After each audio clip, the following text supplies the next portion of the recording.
Saat dua orang pemuda yang bernama Kijun dan Heyol tengah asik berjalan, tak sengaja ia bertemu dengan gadis cantik di hadapannya. Tampak gadis itu sedang asik menelpon. Kedua pemuda itu sangat tertarik pada gadis itu, sehingga memutuskan untuk mengikutinya. Kedua pemuda ini terus mengikuti gadis tersebut tanpa sepengetahuannya. Sesaat mereka melalui sebuah pertigaan jalan, tiba-tiba gadis ini dipukul hingga pingsan oleh orang tak dikenal. Melihat peristiwa itu, kedua pemuda ini berusaha menyelamatkan sang gadis. Dengan sekuat tenaga, mereka berusaha mengejarnya. Namun karena mobil itu melaju dengan kencang, membuat mereka berdua kewalahan dalam melakukan pengejaran. Alhasil, para penculik tadi dapat meloloskan diri.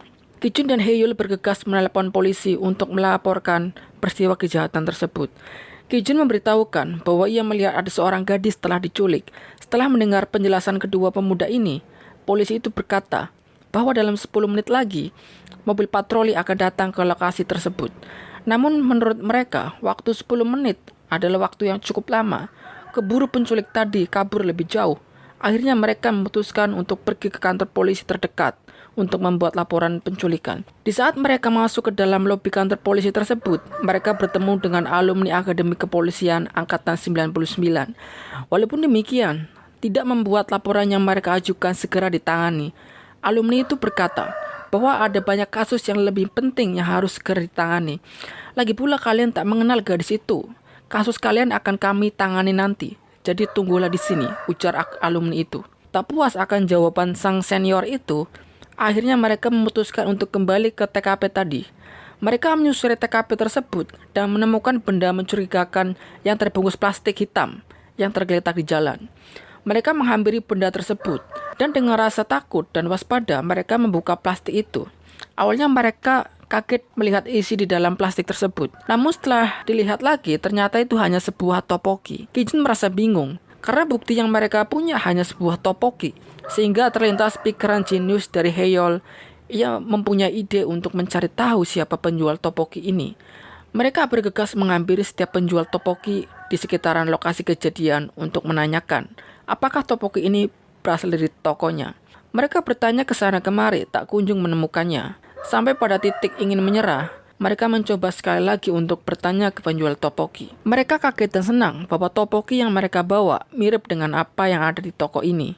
Mereka pun bertanya, apakah ini topoki yang Anda jual? Penjual itu berkata, iya benar, ini topoki saya. Lantas kedua pemuda itu menjelaskan bahwa ia baru saja melihat gadis pembawa topoki ini telah menjadi korban penculikan. Untuk itu, kami ingin bertanya, apakah Anda tahu di mana tempat tinggal si gadis ini? Penjual itu berkata, maaf, saya tidak mengetahuinya, namun saya tahu tempat kerjanya. Ia bekerja di toko 7-Eleven. Tanpa membuang waktu, mereka bergegas menghampiri toko yang dimaksud penjual tadi. Setelah sampai di tokonya, ia agak takut karena toko yang dimaksud adalah tempat pelacuran berkedok toko pembersih telinga dan ilegal. Untuk mengantisipasi bila ada polisi datang, maka harus ada yang berjaga di luar. Diputuskan Kijun yang berjaga dan Heyol yang masuk ke dalam. Ketika bertemu dengan pegawai pria itu, ia hendak berkata bahwa ia sedang mencari wanita. Namun pria itu tak menggubris dan menyuruh Heyol masuk ke kamar 3. Ia pun menurut dan masuk ke kamar 3. Di sana ia bertemu dengan gadis cantik. Di saat sedang membersihkan telinganya, Heyol berkata bahwa ia kesini tidak untuk ini, melainkan saya mencari seorang gadis, katanya ia bekerja di sini.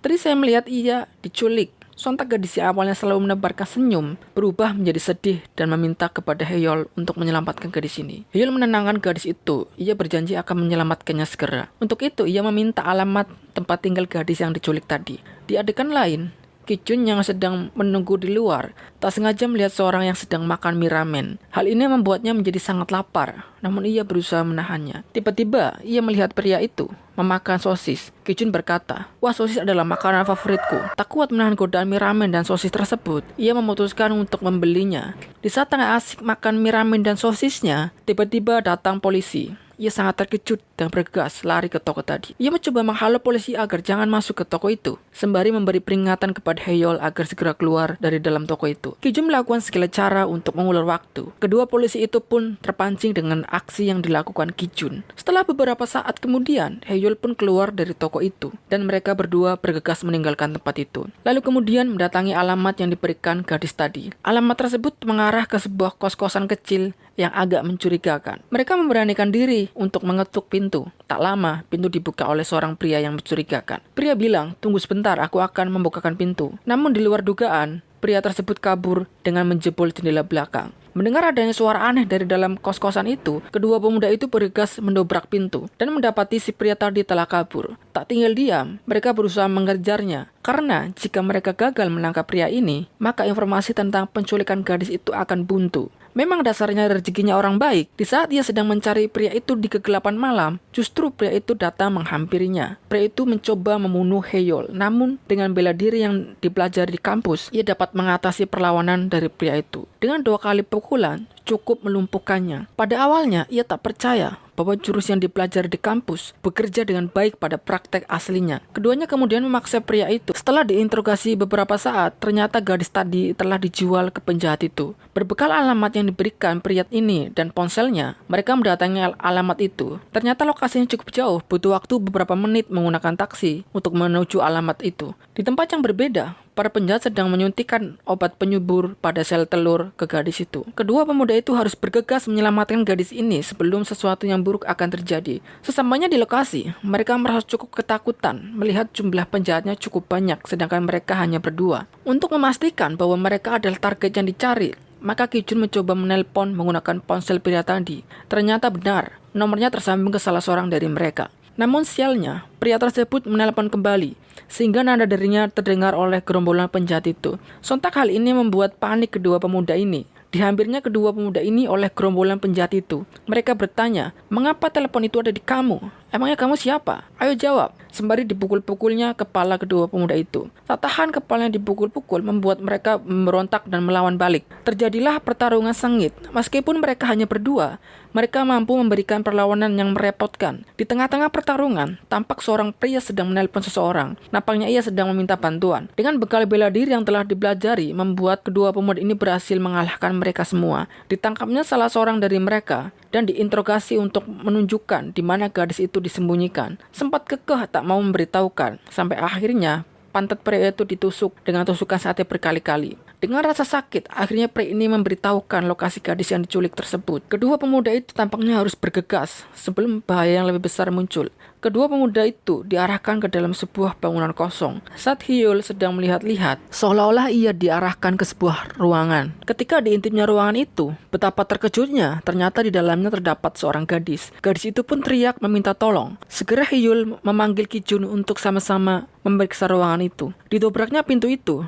dan mereka mendapati seorang gadis yang sedang terluka cukup parah. Kemudian mereka segera membawanya pergi dari tempat itu. Namun naasnya, ketika hendak pergi, gerombolan penjahat dengan jumlah yang besar daripada sebelumnya datang dan mencegat mereka berdua. Kedua pemuda itu begitu kaget dan ketakutan. Heyol memerintahkan Ki Jun untuk mengamankan gadis itu. Sementara penjahat itu akan coba dihadapi oleh Heyol sendirian. Dengan rasa berat hati meninggalkan Heyol sendirian, namun Ki Jun tidak punya pilihan lain. Ia bergegas membawa gadis itu agar dapat segera membantu Heyol menghadapi para penjahat. Kondisi yang sudah dapat digambarkan bahwa Heyol akan kewalahan melawan sekelompok penjahat itu. Tanpa ada perlawanan berarti dari Heyol, ia dipukuli sampai babak belur. Tak lama berselang, Ki Jun datang untuk memberikan bantuan. Namun nasibnya tak jauh beda dengan Heyol. Ia dipukuli juga sampai babak belur. Kemudian keduanya ditangkap oleh para penjahat itu. Mereka diikat dan digantung. Lama tak sadarkan diri, Heyol pun tersadar dan berusaha membangunkan Ki Jun. Segala cara dilakukan sampai pada akhirnya Ki Jun terbangun juga. Beruntung pengait tali itu gampang dilepas. Dengan sedikit gerakan akrobatik, Ki Jun dapat menjatuhkan diri ke lantai. Tampaknya cukup sakit, namun tak apa, yang penting bisa melepaskan diri. Lalu membantu Heyol untuk melepaskan ikatannya. Mereka memakai baju dan bergegas pergi. Namun pada saat membuka pintu, betapa kagetnya ternyata di depan pintu dijaga oleh sekelompok penjahat itu.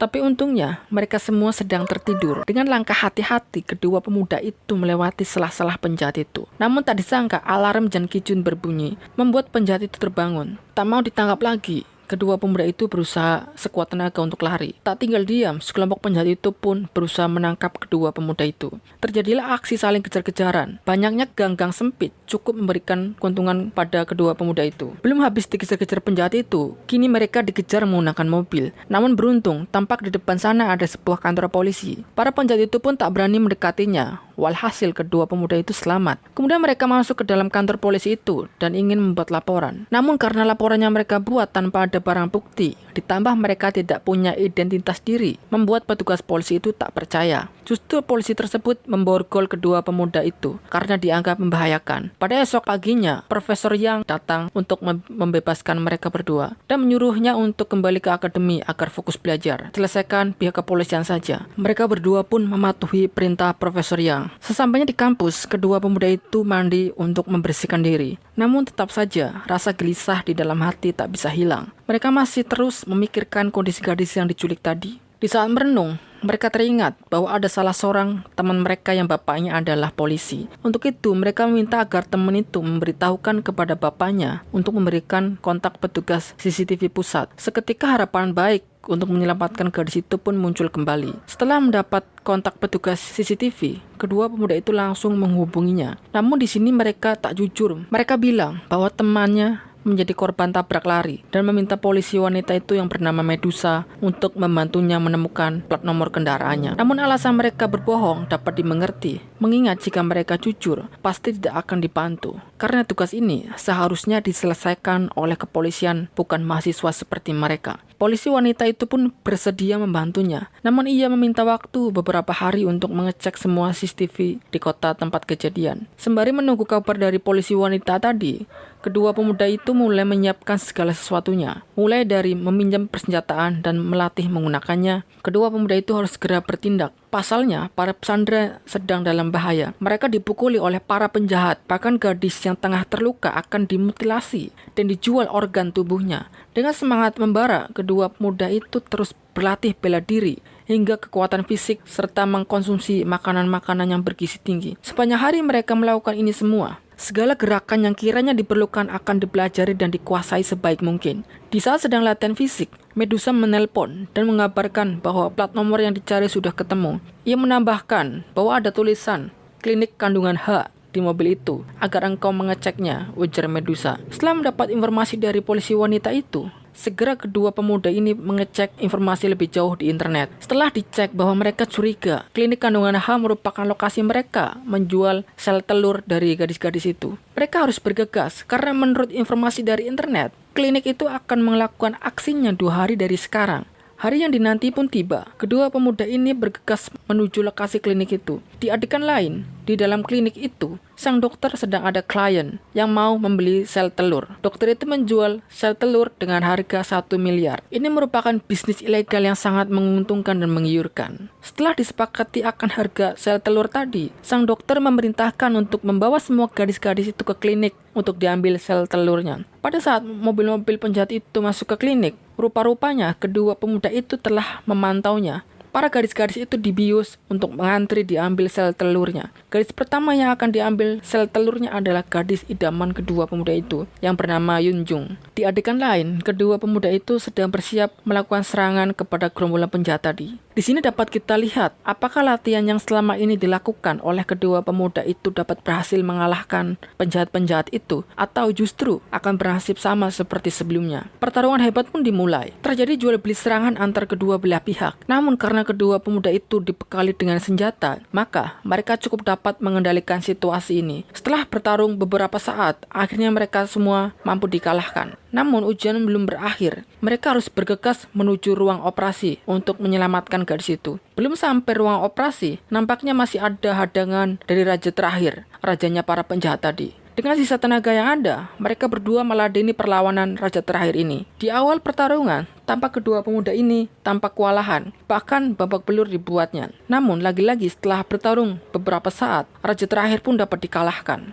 Kemudian mereka bergegas masuk ruang operasi. Di dalam ruang itu terdapat seorang dokter dan suster yang sedang mengambil sel telur gadis itu. Beruntung mereka datang tepat waktu. Ditamparnya dokter itu hingga tersungkur ke lantai. Dan pada akhirnya, jerih payah dan pengorbanan yang begitu banyak dari kedua pemuda ini membuahkan hasil yang manis. Para gadis-gadis dapat dibebaskan. Setelah peristiwa yang panjang itu, suasana normal pun kembali terjadi di dalam kampus. Di saat kedua pemuda ini sedang menyapu jalanan, dari kejauhan datang Yunjung. Ia tampak menangis dan kemudian memeluk kedua pemuda itu. Tanpa bantuan keduanya, mungkin nasib gadis itu sulit dibayangkan. Yang jadi penasaran kita adalah, siapakah di antara kedua pemuda itu yang akan dipilih oleh sang gadis? Atau justru tidak ada dari keduanya? Kita nantikan cerita selanjutnya. Jika teman-teman suka dengan konten kami, mohon tekan tombol subscribe dan aktifkan loncengnya, serta berikan like dan komen di setiap video kami. See you on the next video.